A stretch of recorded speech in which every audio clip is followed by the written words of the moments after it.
নমস্কার সবাইকে, আমার রান্নার চ্যানেলে তোমাদের সকলকে জানাই স্বাগত।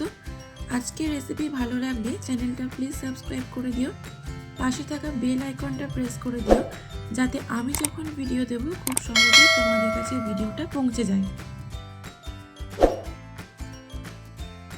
শীত মানেই খেজুরের গুড়, আর খেজুরের গুড় মানেই পায়েস। শীতের বিকেলে এক বাটি গরম পায়েস থাকলে তো কোনো কথাই নেই। আজ দেখাবো কিভাবে বানাবে বাঙালির ঐতিহ্যবাহী খেজুরের গুড়ের পায়েস। চলো শুরু করা যাক আজকের রেসিপি। পায়েস বানানোর জন্য আমি এখানে নিয়েছি 100 গ্রাম গোবিন্দভোগ চাল। প্রথমে গোবিন্দভোগ চাল ভালো করে ধুয়ে নিতে হবে। তারপর একটি পাত্রে 1 লিটার দুধ ঢেলে দুধটা প্রথমে ফুটিয়ে নেব। আমি এখানে 100 গ্রাম চালের জন্য 1 লিটার দুধ নিয়েছি। তোমরা দুধ আর চালের পরিমাণটা বুঝে দেবে।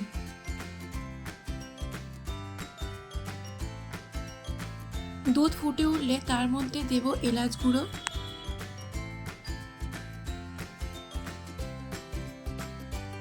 তারপর 5 থেকে 7 মিনিট নাড়াচাড়া করে তার মধ্যে দিয়ে দেব গোবিন্দভোগ চাল।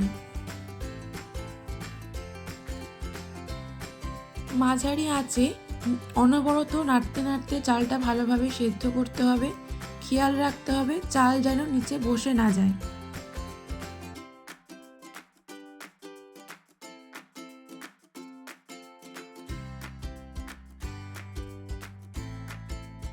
সামান্য নুন দেব, এটা অপশনাল, তোমরা দিতে পারো নাও দিতে পারো। নুন দিলে স্বাদটা ভালো হয়।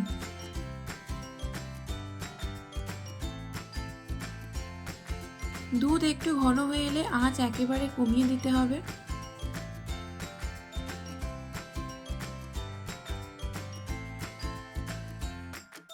তারপর দেব পরিমাণ মতো ঘি। তোমরা এটি সব শেষে দিতে পারো, আবার চালের সাথে মাখিয়েও রাখতে পারো। আমি এভাবে ঘি দিই তাই তোমাদের দেখালাম। গ্যাস বন্ধ করে খেজুরের গুড় দিয়ে ভালো করে নাড়াচাড়া করে নেব। ফুটন্ত দুধে গুড় দেবে না, তাহলে দুধ কেটে যাবে।